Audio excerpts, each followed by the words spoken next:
Hello everybody, and welcome to number 2 in the Insight series. Today we're very lucky to have Chen here. May is the chair of the Super Diversity Centre.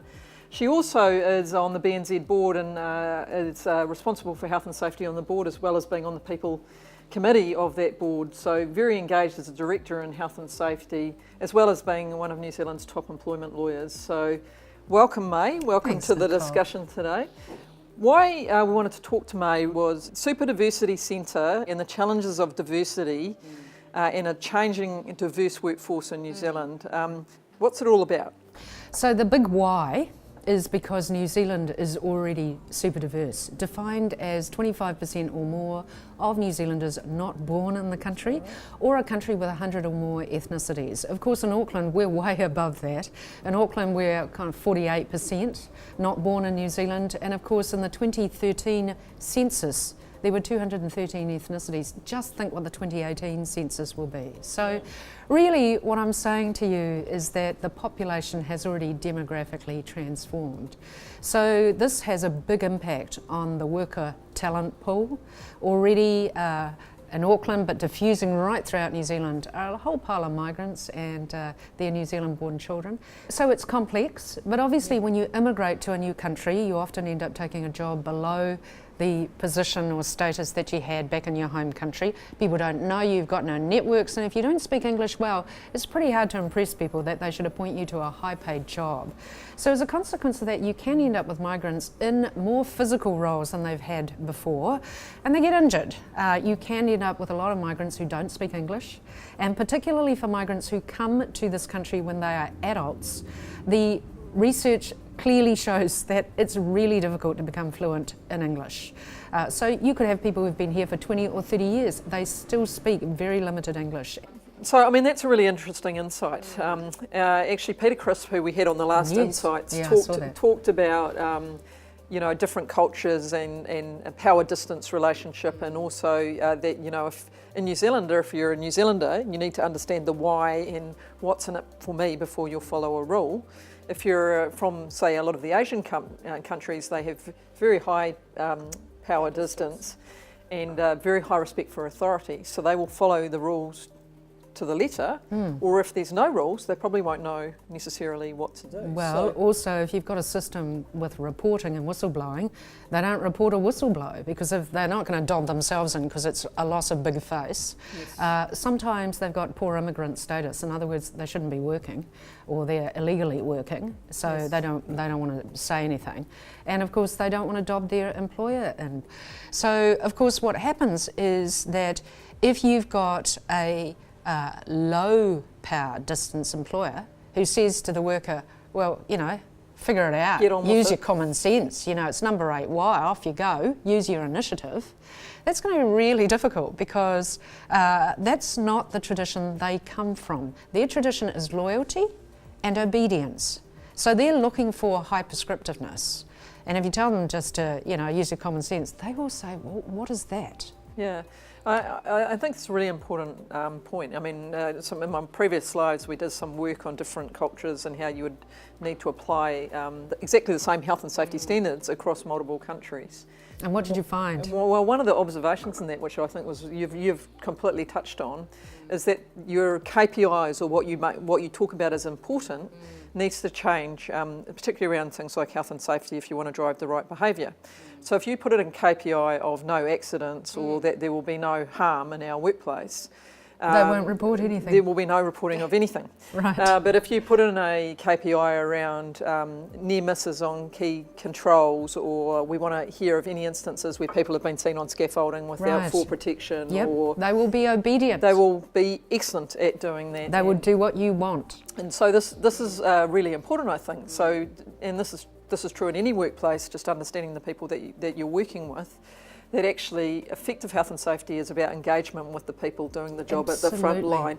And the big thing we're missing in New Zealand is a lot of the people exposed to what I would call the critical risks, the things that kill you, say farm workers using the quad bikes, or construction workers building the homes, or factory workers in South Auckland working with So manufacturing. let's think about that, the farm worker. We know now from the statistics that 2 out of every 3 farm worker comes from South America or the Philippines. So, once again, construction, Christchurch rebuild, mainly Filipino workers coming in there doing construction and temporary workers. And we know that in construction you often, get a lot of temporary workers who may be migrant workers. So the issue for employers is not to presume that one culture fits all, and that when you give us a health and safety briefing you can do it the same way for all of them and they'll all pick it up and they'll all understand it. Actually, as you know, different cultures have different preferences for the way they learn. Yes. Some people don't speak English awfully well, so actually pictures are better than words. And of course there are a whole pile of factors which may affect the way in which they interpret whatever it is you say to them. I mean, once again a gross generalisation, but Samoan workers have a different approach to viewing risk. They probably are used to taking higher risks. So, if they get a bit injured, they don't report it. I mean, if they get completely disabled, they will. Yes. But, it's got to be, as far as they're concerned, they don't really report anything unless it falls within the definition of notifiable really under the Act. Yeah, that's right. So if you're one of those employers who's wanting to do more and to understand diversity more, or you've got challenges in your workplace with a diverse culture that you think you need help with, where should you go to get help, or what should you do? Look, it's a really good practical question. And the first thing you've got to do as an employer is just get to know your staff. So it's really important that you do collect ethnicity data. You need to know who you're employing on your floor, and then you need to figure out, you can't just say, we got 10% Chinese. Where are they from? I mean, if they're born in the United States or Singapore, they will speak English. But if they're from mainland China, they are likely to have poor English. So it is important as an employer to take the time to figure out where your workers are from, and then you need to ask them. We talked about get to know your people, get to know where they're from, actually understand it from their perspective, and actually what they're actually hearing, just confirm that. But it's actually more than that, isn't it? It's actually, as a leader of a business that's employing these people, it's actually looking at ways to effectively understand and communicate and support your workers to be able to engage in the conversation in a meaningful way. And Nicole, employers do that. They come to the Super Diversity Centre and say, my God, we've had a death and then we had another one. What the hell's going on? And then we find the ethnicity of the staff member is the same. And actually it's a cultural issue. It's a cultural issue because, if they're Pacifica workers, they're very religious and they're very hard-working, and so that they wanted to please, but they also had a literacy issue, and their English was poor, so they were working actually 2 jobs and they got fatigued. And that's how the accident happened. They also had a different way of looking at risk, and they didn't want to displease the employer because they didn't want to lose their job. So they said yes when it was actually a little bit outside the scope of their role. And so you can see all of the combination of factors. On top of that, sometimes what you find is that some of these ethnic workers are discriminated against. So they're feeling a little bit distressed, they're feeling a little bit ostracised. Of course, the way that you do things if you've got no idea what you're doing is you just imitate everybody else. So they're trying to copy other people, but it's not like anyone's looking out for them because they don't really have mates. They don't have mates because they don't really speak English. So what happens is the other workers don't talk to them. Or they think they're odd, because they eat funny things or they do funny things.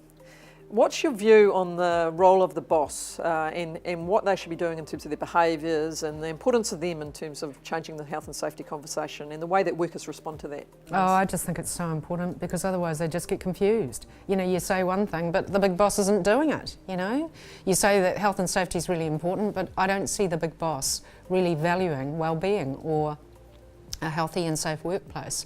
So I think that the obligation of leadership here is really what the Health and Safety at Work Act is. I mean, call it a PCBU, call it whatever you like, but at the end of the day, it's about those at the top setting the culture. If you are one of those leaders that wants to make a difference in this space, because I think the majority of New Zealand businesses fit into that category and are genuinely wanting to make the right choices, where would you start? I mean, it sounds like induction is really, really important. Yeah, the onboarding is really important because remember, there's a whole pile of us who've been here a while and know what's going on. So we have to get properly inducted because actually the rest of them are watching us. They don't know what they're supposed to be doing, so they're watching you. If you don't do it right, they won't do it right either.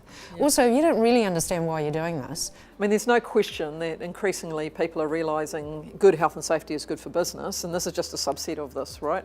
Highly engaged, productive workers do create highly successful businesses. So if you've done any work on if you get your diversity right, if you do track diversity, if you customise or change the way you lead and implement, say, risk management, which would be health and safety, or other things that you're wanting to do, what is the benefit? Why should I do this if I'm a business? You should do it because actually, even on the ethnic worker front, let alone the non-ethnic workers, you'll find people are a lot happier and you will retain them for longer and they'll be much more loyal and they'll work much harder because they're happier and they feel safe.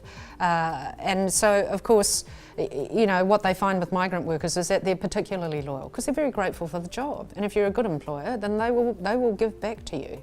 I think the issue here is to understand that as New Zealand demographically transforms, and this is not a future issue, it's a now issue, Nicole. Yes, right now. We can't afford to not think about this because otherwise the problem is going to get worse. We are going to end up with higher injury stats.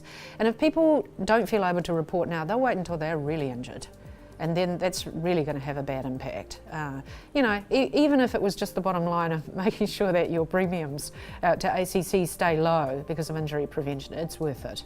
Yep. But at the end of the day, no employer takes any comfort from being in a workplace that kills and maims people. Yep. We go to work because we want to earn an honest dollar and do good things for the world. So it's a bit of a no-brainer, really, and all I think we're trying to say is if you haven't thought about it, you need to consciously think about it. Exactly right. And that mental health includes your staff not being discriminated against, either by the employer or by fellow workers for their race and gender.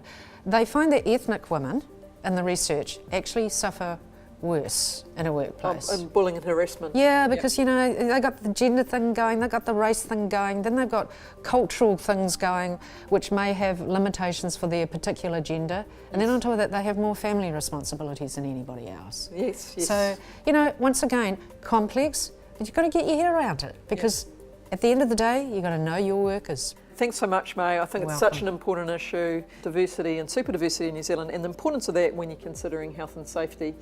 So really important, really key part of us all managing our workplaces effectively, and particularly looking at the leadership piece and the engagement piece, how you're engaging with your diverse workforce, but also how we as leaders are all leading around that. So really great insights, thanks for that. This was Insights number 2.